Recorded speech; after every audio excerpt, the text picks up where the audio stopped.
Halo teman-teman, kenalin nama aku Dimas Arya Sukanto. Aku adalah mahasiswa tingkat kedua di PKN. Nah, di video kali ini aku bakal bahas tentang digital note taking. Nah, aku tuh sering banget ngeliat di Twitter atau College Fest gitu, banyak yang nanyain tentang sebenarnya digital note taking itu bagus nggak sih? Atau worth it nggak sih? Atau ada kelebihan atau kekurangan digital note taking itu apa sih? Gitu.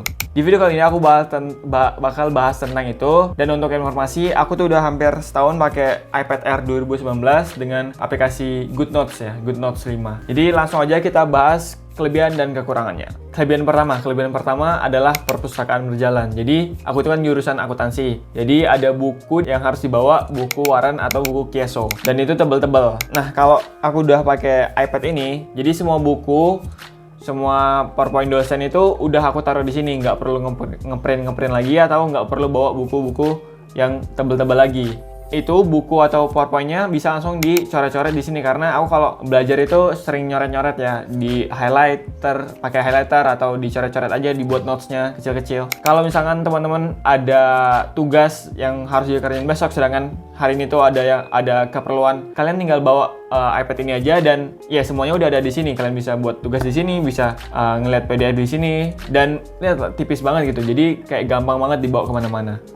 Kelebihan yang kedua adalah easy everything. Jadi menurut aku apalagi ditambah dengan semua whole coronavirus thing, ini tuh jadi lebih gampang banget untuk melakukan banyak hal gitu. Yang pertama adalah easy upload. Jadi untuk aku biasanya tuh kan ada tugas-tugas yang masih pakai tulis tangan. Jadi untuk setelah aku kerjain di sini pakai Apple Pencil ini, aku nggak perlu lagi nge-scan. Jadi langsung setelah ditulis, langsung diekspor as PDF dan langsung upload gitu. Ke GCR bisa atau ke WhatsApp bisa.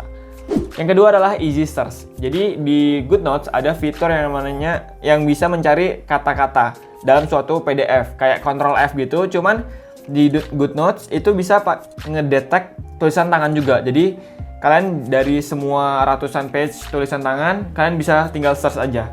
Kalau kalian pakai buku yang kayak gini, ini kan kita harus nyari satu persatu kan page-nya kan.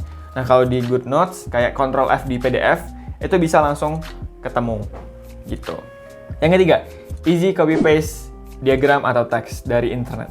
Nah, jadi kalau misalkan kalian waktu lagi nyatet nih, terus ada sesuatu yang kalian nggak paham, kalian tinggal swipe aja dari Safari atau ya kayak browser gitu. Terus tinggal screenshot, tinggal masukin ke ke catatan kalian, segampang itu. Dan atau juga kalau misalnya kalian lagi ngitung-ngitung, tinggal kalkulator, tinggal swipe lagi aja.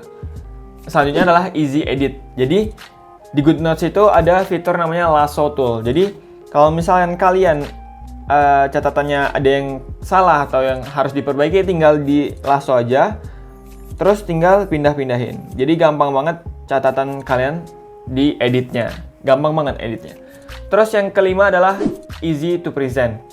Nah, karena kita tuh semuanya di rumah dan belajar juga dari rumah, makanya kita kan sering banget pakai Zoom dan itu sering screen share kan. Nah, di Zoom itu ada fitur untuk screen share iPad atau iPhone. Nah, jadi kalian tinggal screen share aja, terus kalian bisa screen share catatan kalian gitu.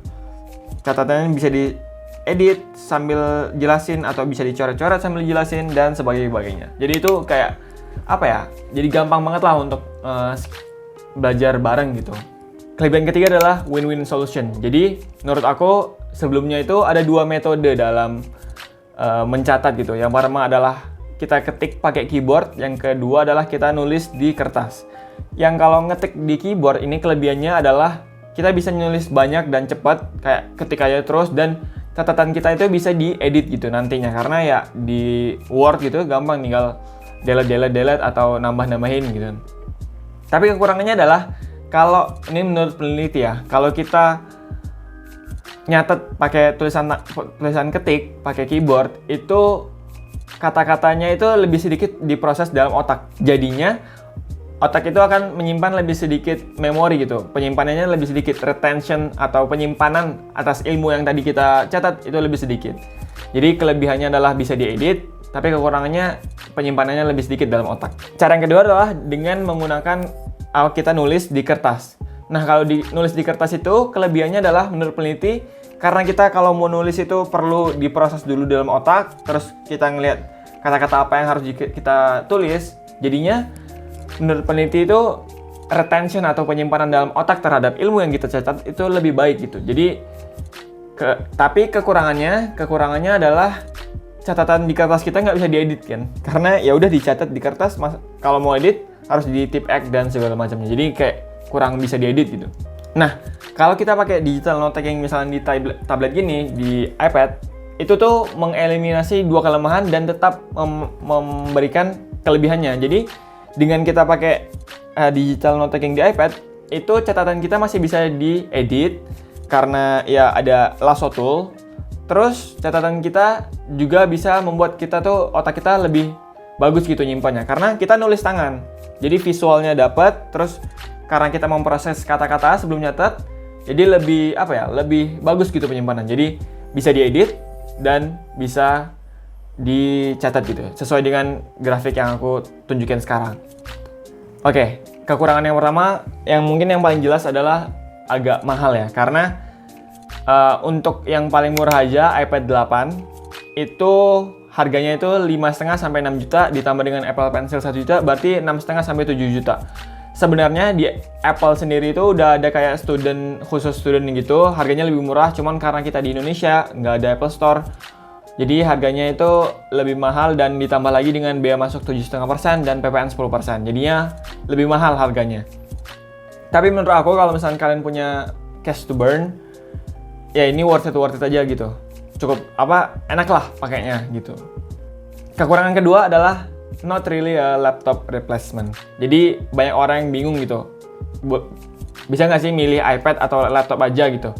Menurut aku bisa kalau kalian itu cuman untuk kayak ngerjain tugas kuliah, kayak browsing di Safari atau di internet, terus nyatet di Good Notes atau ngetik di Word atau Docs atau Excel atau slide gitu, bikin slide, mungkin itu bisa dan bisa gantiin laptop kalian. Cuman kalau untuk aku sendiri itu belum bisa karena aku masih ngedit di Premiere Pro di laptop dan aku juga kadang-kadang main Dota 2 di laptop, jadi ya masih belum bisa lah gantiin laptop aku gitu. Dan apalagi screen-nya kecil banget kan, segini, sedangkan aku pakai biasanya dua monitor, satu monitor laptopnya, satu tambahan monitor, jadi kayak kurang gitu menurut aku. Itu kembali lagi ke kalian.